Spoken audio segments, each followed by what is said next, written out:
Tonight, Donald Trump says Iran's supreme leader is dead as fears grow for all-out war in the Middle East.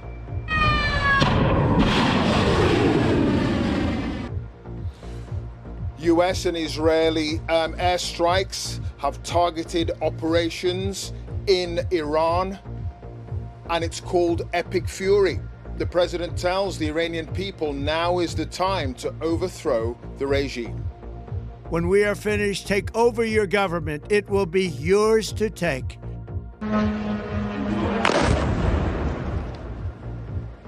Iran has retaliated, hitting many countries in the Gulf, including their residential buildings. This was the scene in Dubai tonight as a large hotel was struck. There are concerns for people living in and visiting the whole area. And this is the scene live right now in Tel Aviv, which has continued to be hit by Iranian missiles tonight. We're here to tell you all we know about the situation and what it might mean after a momentous day for the Middle East and the world.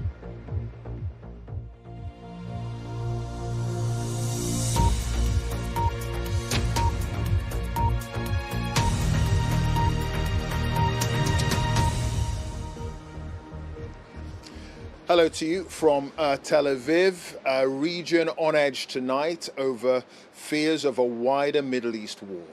In the last hour, Donald Trump says Iran's supreme leader is dead. If confirmed, it is a seismic moment for this whole area. So far, Iran has rejected the claims that he has been killed on what is a dramatic day, with Israel and America launching a wave of airstrikes on targets right across Iran. Several sites were hit in what Donald Trump has described as a successful mission. The Iranians have, however, hit back themselves with force right across the region. Plumes of smoke were seen in an area of Bahrain near the headquarters of the US Navy's 5th Fleet. An airbase in Doha was also hit, where there is a significant US military presence. And this missile was captured on camera over Dubai in the United Arab Emirates. Thousands, including tourists, have been caught up in the strikes. We'll have full coverage and assess what the implications could be for the Middle East. But first, Jeremy Bowen, our international editor, has the very latest on what's been going on today. This was Ayatollah Ali Khamenei at the tomb of his predecessor at the end of January. If Israel has killed him, as Donald Trump says, the Islamic regime in Iran will have taken a huge blow. One analyst called him the superglue keeping the system together. Israel and the US will hope that if he is dead, the regime will come unstuck. Benjamin Netanyahu said he was killed in a powerful strike on his compound in Tehran. For 3.5 decades, this tyrant dispatched terrorism across the world, made his own people miserable, and worked constantly and tirelessly on a program to annihilate the state of Israel. That plan is there no longer, and there are many signs that this tyrant is also no longer. Satellite images show the destruction of the compound used by the Supreme Leader in Tehran. The Iranians say he was not there when it was attacked, and told ABC News in America that he was safe and sound. The Americans believe that, this time, their raw power can impose regime change on an enemy without creating a disaster. The removal of Iraq's Saddam Hussein in 2003 led to a catastrophe. Long years of war that incubated jihadist extremist movements that still exist. The Americans released video of their targets. With Israel, they believe the economic and political weakness of the Islamic regime in Iran gives them an opportunity to strike that they have to take.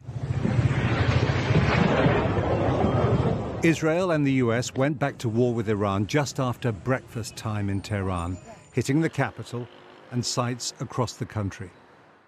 It's hard to get information about what's happening there. Video of an attack on a school in southern Iran is circulating. Iranian state TV was reporting 85 killed.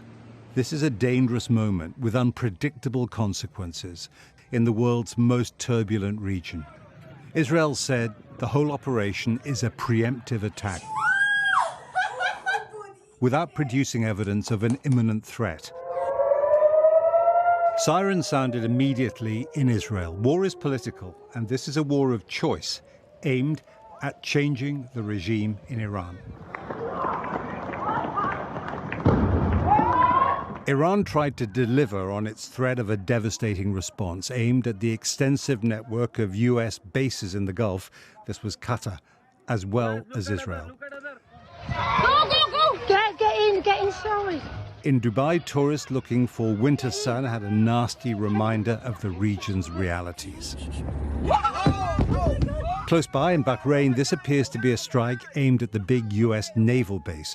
Iran says it will use more powerful missiles than the ones it fired in last summer's war. An interceptor rocket went up. Iran will hope that as the days pass, the US and Israel will start running out of defensive missiles. In Tehran, regime supporters rallied around the flag. It would take more than killing the supreme leader to destroy the regime. It has a complex political system underpinned by ideology, corruption, and the ruthless use of force against dissent. In January, big protests against the regime and the economic crisis were crushed with live bullets that killed thousands of people. Donald Trump promised to protect them and seems to believe that the regime will fall if they try again after America and Israel's onslaught.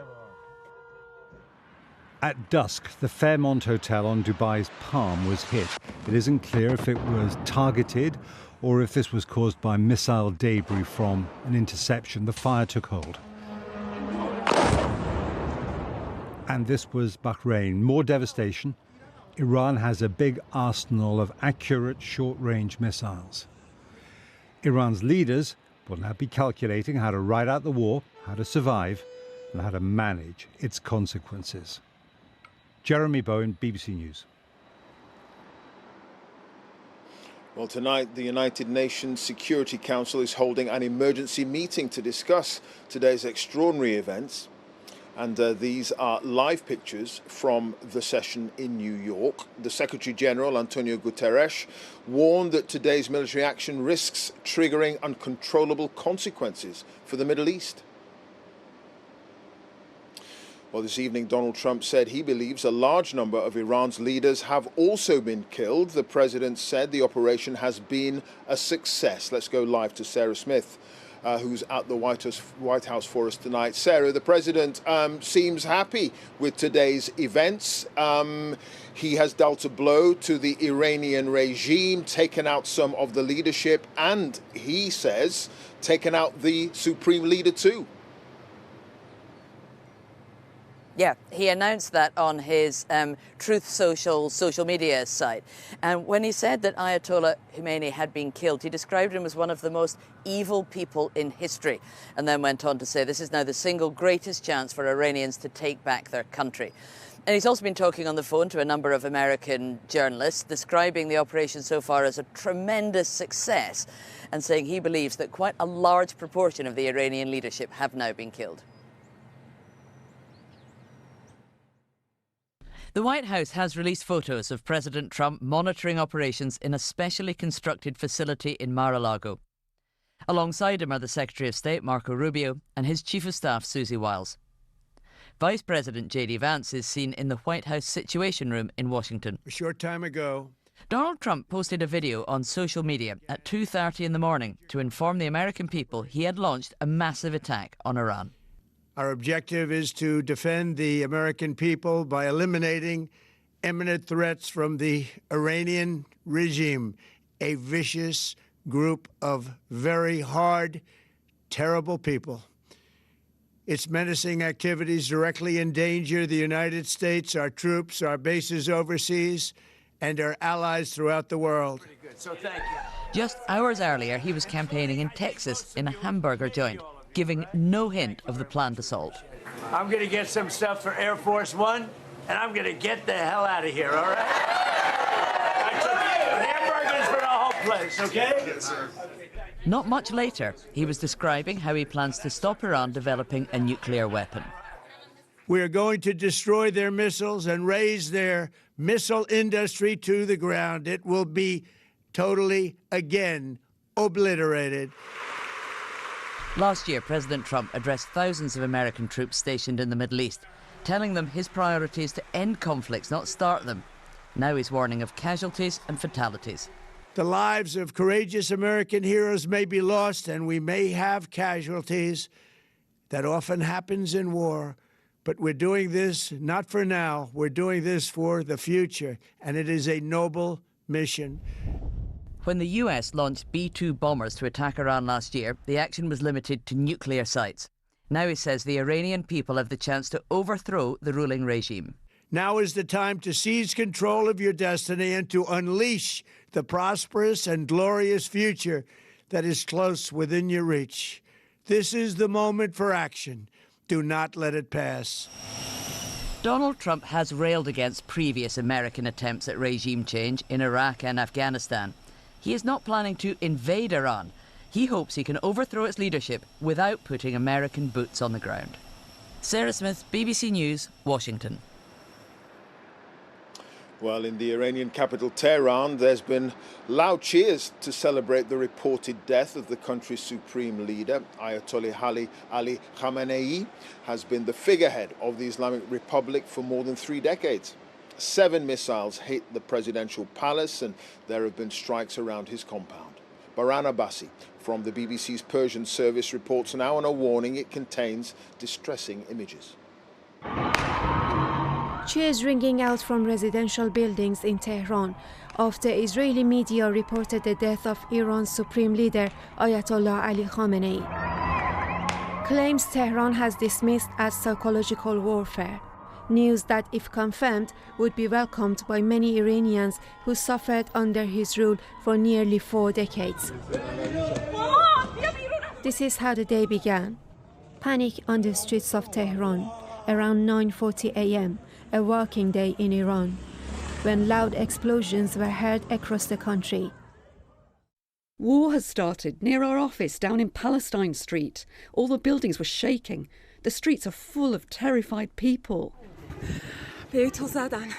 At the same time, a sense of relief for some. And at this school, teenagers celebrate.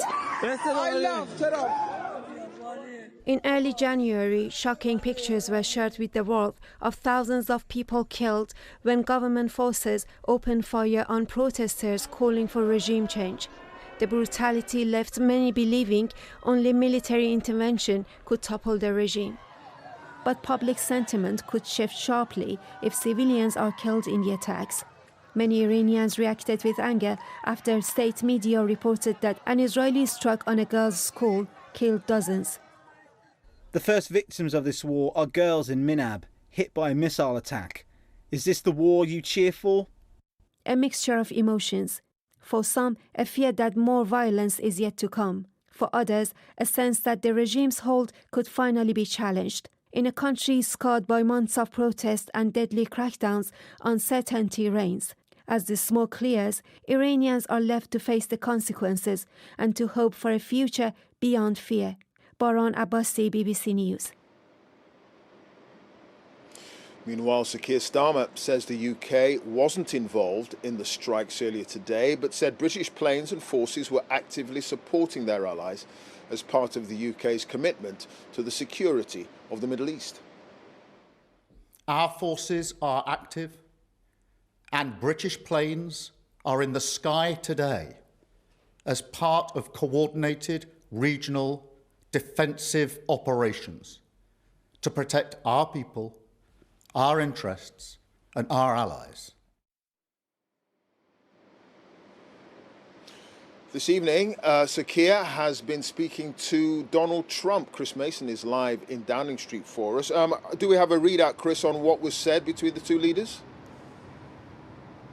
It was a pretty brief call, I hear, Clive, and certainly as far as folk here in Downing Street are concerned, they're remaining pretty tight-lipped about the specifics of what was discussed.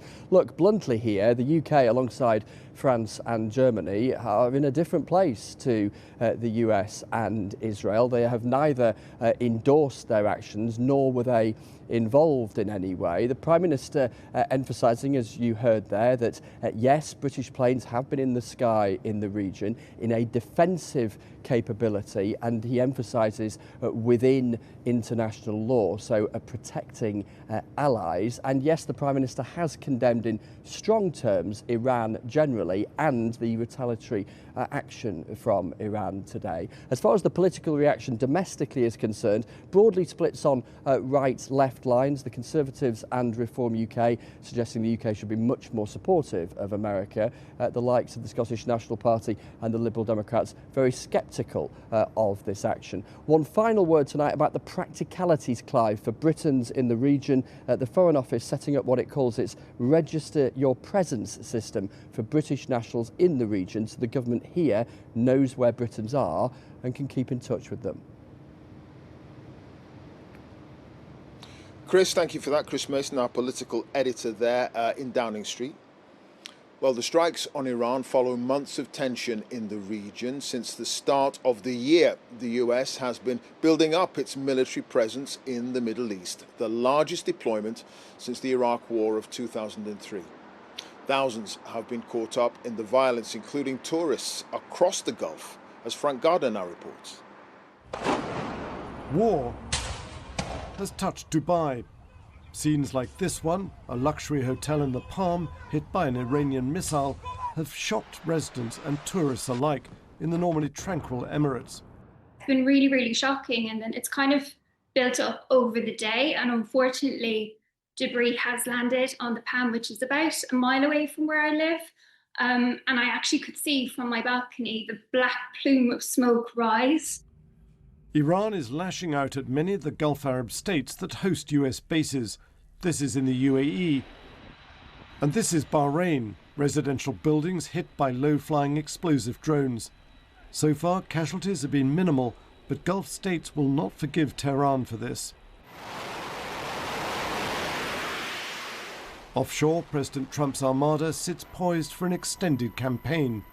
2 carrier strike groups and over 200 warplanes, enough to sustain hundreds of air and missile strikes on targets in Iran for days, maybe weeks. On paper, this is a very uneven fight, the US and Israel against a weakened and unpopular regime in Iran.